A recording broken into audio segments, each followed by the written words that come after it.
Grandma here, and I'm reading Dave at Night, chapter 29, and it's the end of the visitors' day.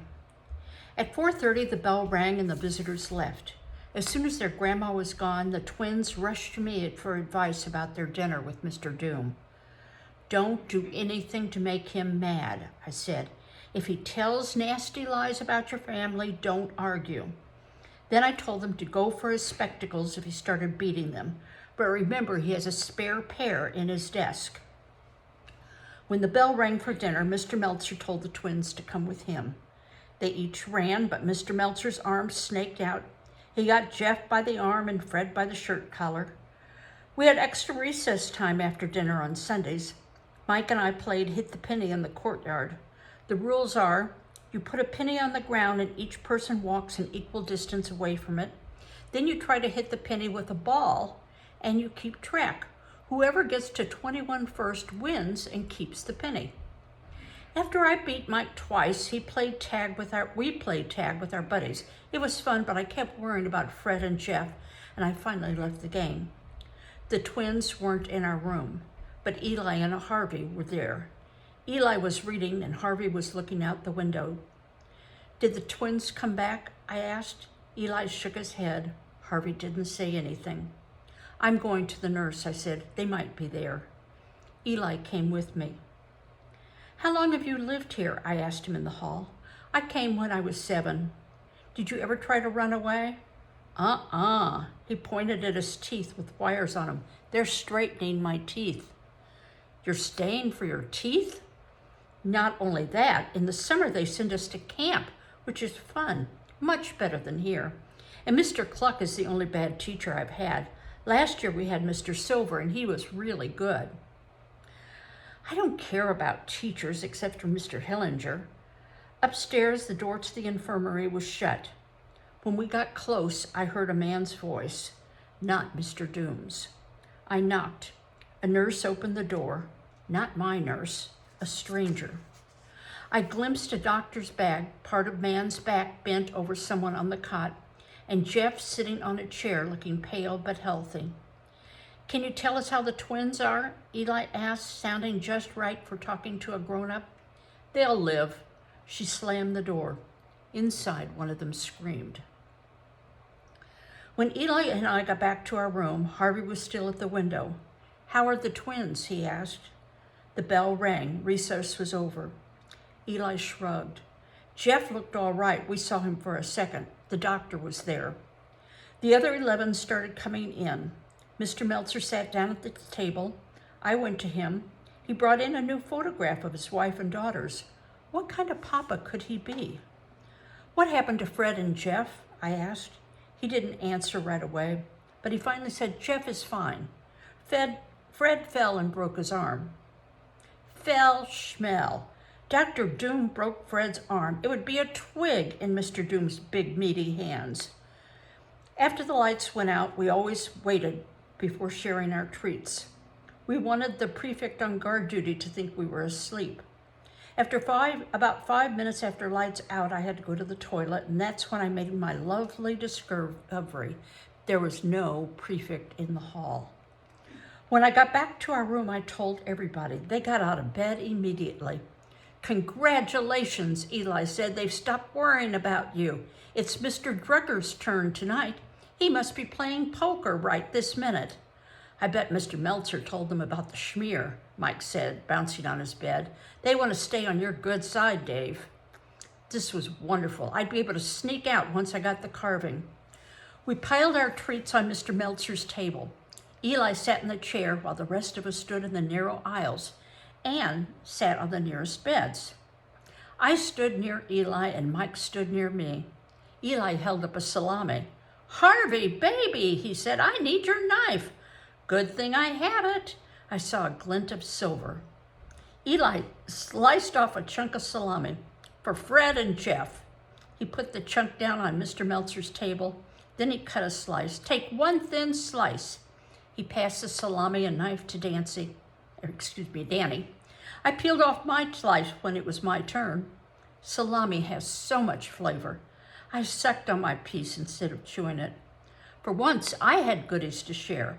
Out of Sally's brown bag came raisins, sucking candy, a big soft pretzel with lots of salt, and a banana, plus the nuts, plus the cookies and 2 apples from Aunt Sarah and Aunt Lily.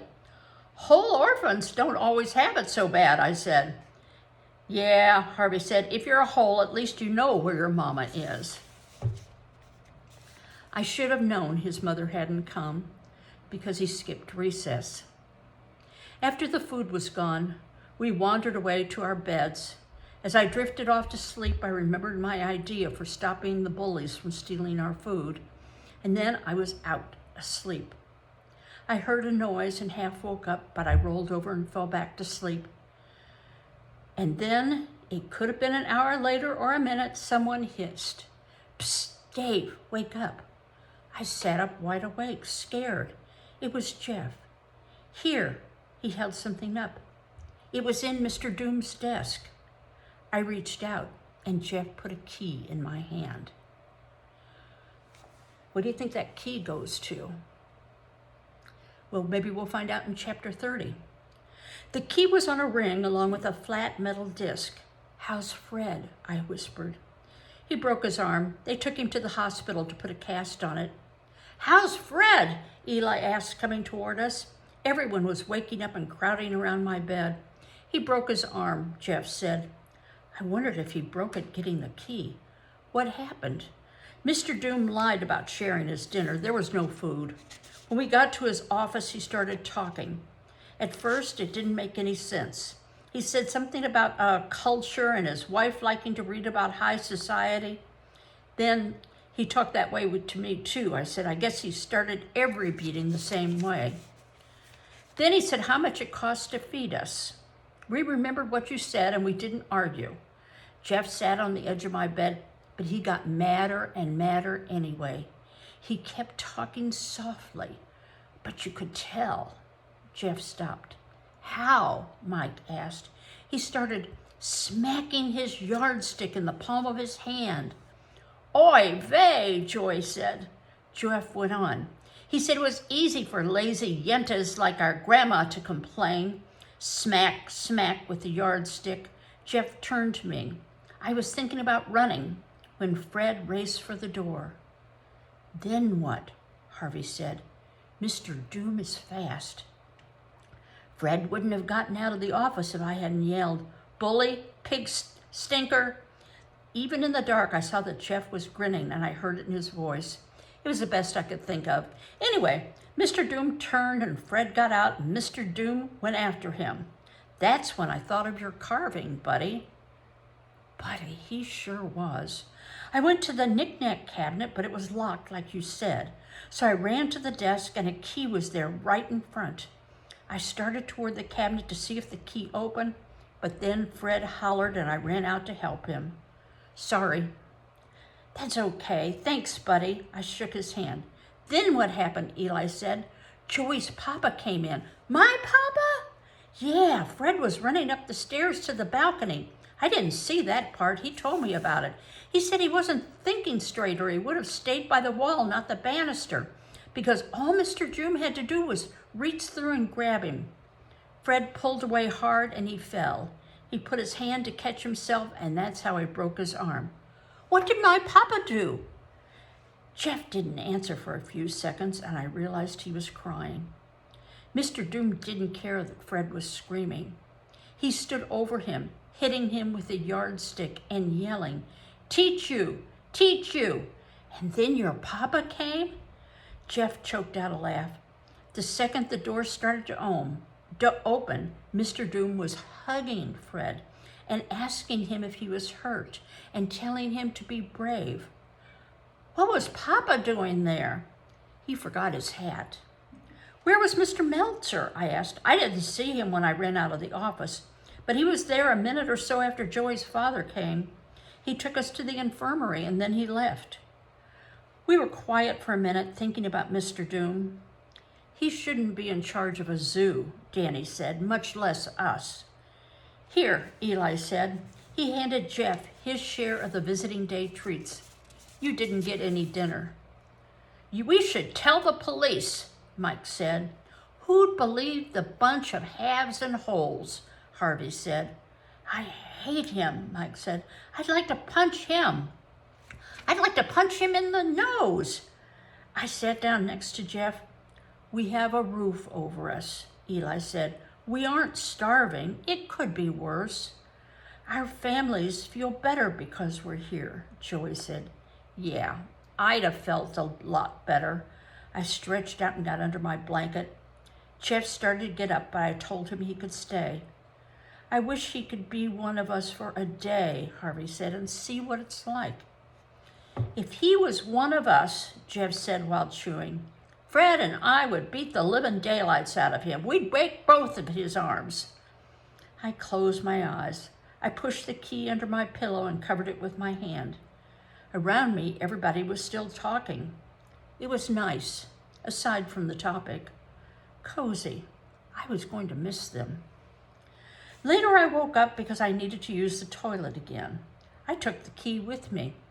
The chair at the end of the hall was still empty. I wondered where the prefects had their poker game. In the hall light, I looked at the key, which was small and made of brass. The metal disc on the key ring had writing on it. To Mordecai Bloom, it said, a beneficent leader of boys and men. I didn't know what beneficent meant, but unless it meant lousy, rotten, and paskudnik, it was way off base. The other side said, HHB Board of Directors. Back in our room, I fell asleep holding the key. When the wake-up bell rang, my hand was cramped and the key was still in it. After I got dressed, I put the key in one pocket and the drawing of Irma Lee folded up small in the other.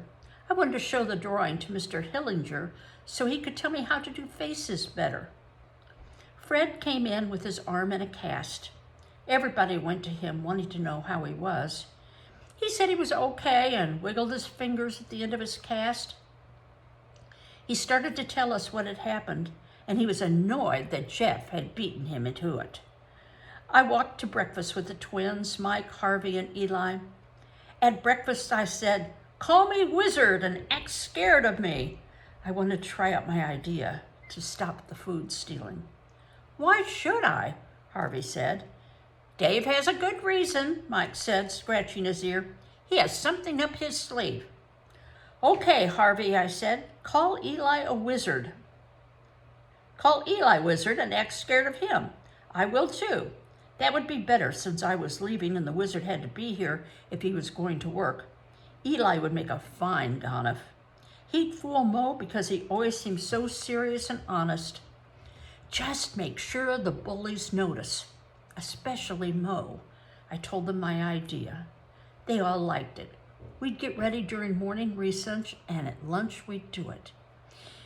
In the dining hall, I sat next to Eli, and a minute later, Mo squeezed between us. When he kissed his rabbit's foot, I stuck my head around him and yelled, Wizard, does that really do any good? Eli shook his head. If it was a black rabbit, he'd have something, but a white rabbit's foot only carries germs. Huh? How does he know that? Mo asked. He knows, I said.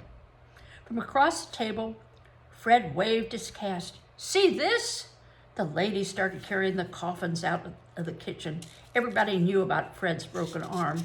Everybody always knew when Dr. Doom beat somebody. Jeff held his unbroken ones up. And see this? Not a scratch. So what? Asked Mo. He cast a spell to protect me, Jeff said. I didn't have time to do, Fred, Eli said. The coffin reached us. Mo started on my food while keeping an eye on Eli. When Eli reached Mo's way for the water pitcher, Mo drew back a little. Good. I might be able to do something for my buddies before I left. So he's learned a few tricks up his sleeve from Solly, and he's hoping that he can play on the bullies' superstition to keep them from eating food. So we'll see maybe in the next chapter what he does. Bye-bye.